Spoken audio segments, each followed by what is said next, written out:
ಇನ್ನು ಕನಕ ವಿದ್ಯಾಭಿವೃದ್ಧಿ ನಿಧಿ ಸೇವಾ ಟ್ರಸ್ಟ್ ವತಿಯಿಂದ 2025-26ನೇ ಸಾಲಿನ ಎಸ್ಎಸ್ಎಲ್ಸಿ ಹಾಗೆ ಪಿಯುಸಿ ವಿದ್ಯಾರ್ಥಿಗಳಿಗೆ 90%ಕ್ಕಿಂತ ಹೆಚ್ಚು ಅಂಕ ಗಳಿಸಿದಂತಹ ವಿದ್ಯಾರ್ಥಿಗಳಿಗೆ ಪ್ರತಿಭಾ ಪುರಸ್ಕಾರ ನೀಡಲು ಅರ್ಜಿಯನ್ನು ಆಹ್ವಾನ ಮಾಡಲಾಗಿದೆ.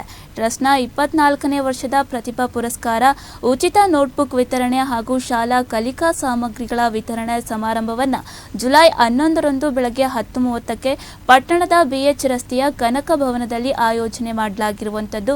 ಅರ್ಹ ವಿದ್ಯಾರ್ಥಿಗಳು ತಮ್ಮ ಅಂಕಪಟ್ಟಿ ಹಾಗೂ ಅಗತ್ಯ ದಾಖಲೆಗಳೊಂದಿಗೆ ಜೂನ್ 30ರೊಳಗೆ ಅರ್ಜಿಯನ್ನು ಸಲ್ಲಿಸಬೇಕು. ಆರ್ಥಿಕವಾಗಿ ಹಿಂದುಳಿದಂತಹ ವಿದ್ಯಾರ್ಥಿಗಳಿಗೆ ಉಚಿತ ನೋಟ್ಬುಕ್ ಹಾಗೆ ಶಿಕ್ಷಣ ಸಾಮಗ್ರಿಗಳನ್ನು ವಿತರಿಸಲಾಗುವುದು ಅಂತ ಟ್ರಸ್ಟ್ ಈ ಬಗ್ಗೆ ತಿಳಿಸಿದೆ. ಹಾಗೆ ಹೆಚ್ಚಿನ ಮಾಹಿತಿಗಾಗಿ ಟ್ರಸ್ಟ್ ಅಧ್ಯಕ್ಷರಾದಂತಹ ಎನ್ ಶ್ರೀರಂಗಯ್ಯ, ಕಾರ್ಯದರ್ಶಿ ಆದಂತಹ BD ಚಂದ್ರಶೇಖರ್ ಹಾಗೂ CD ಸಿದ್ದಲಿಂಗಯ್ಯ ಅವರನ್ನು ಸಂಪರ್ಕಿಸಬಹುದು.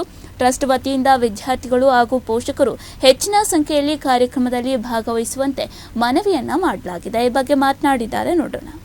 ಅಭಿವೃದ್ಧಿ ನಿಧಿ ವತಿಯಿಂದ 24ನೇ ವರ್ಷದ ಏನು ಈ ಒಂದು ಮಕ್ಕಳಿಗೆ ನೋಟ್ ಪುಸ್ತಕ ನೀಡುವಂಥದ್ದು ಮತ್ತು ಹೆಚ್ಚು ಅಂಕ ಪಡೆದಂತಹ ಮಕ್ಕಳಿಗೆ ಪ್ರತಿಭಾ ಪುರಸ್ಕಾರ, SLC ಮತ್ತು PUCಯಲ್ಲಿ ಆನುಮತ ಸಮಾಜದ ಮಕ್ಕಳು ಈ ತಾಲೂಕು ಮಟ್ಟದಲ್ಲಿ, ಅಂದರೆ ಈ ತಾಲೂಕಿನವರೇ ಆಗಿರಬೇಕು, ಈ ತಾಲೂಕು ಮಟ್ಟದಲ್ಲಿ 90%ಗಿಂತ ಹೆಚ್ಚು ಅಂಕವನ್ನು ಪಡೆದಂತಹ ಮಕ್ಕಳನ್ನು ಕಳೆದ 24 ವರ್ಷಗಳಿಂದ ನಾವು ಗೌರವಿಸ್ಕೊಂಡು ಬರ್ತಾ ಇದ್ದೀವಿ.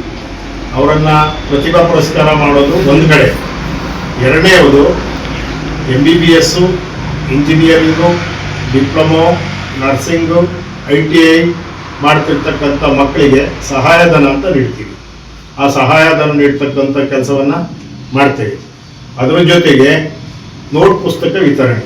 ನೋಟ್ ಪುಸ್ತಕ ಏನು ಈ ನೋಟ್ ಪುಸ್ತಕ ಇದೆ, ಈ ನೋಟ್ ಪುಸ್ತಕ ಸುಮಾರು 4,000 ನೋಟ್ ಪುಸ್ತಕವನ್ನು ನಾವು ದಾನಿಗಳಿಂದ ಪಡೆದು ಪ್ರತಿ ಶಾಲೆಗೆ, ಈ ಚಿಕ್ಕನಾಯಕನಲ್ಲಿ ನಡೆದಿರತಕ್ಕಂಥ ಎಲ್ಲ ಪ್ರೌಢಶಾಲೆಗಳಿಗೆ, ಅಂದಿನಕೆರೆ ಪ್ರೌಢಶಾಲೆ, ಕಂದಿಕೆರೆ ಪ್ರೌಢಶಾಲೆ, ವಿವಿಧ ಪ್ರೌಢಶಾಲೆಗೆ ಇರಿಸ್ತೀವಿ. ಇದು ಎಲ್ಲ ಸಮಾಜದ ಮಕ್ಕಳಿಗೂ ಕೂಡ, ಎಲ್ಲ ಬಡವರಿಗೂ ಕೂಡ ಈ ನೋಟ್ ಪುಸ್ತಕವನ್ನು ಪ್ರತಿ ವರ್ಷ ನೀಡ್ತಾ ಬರ್ತಾ ಇದ್ದೀವಿ.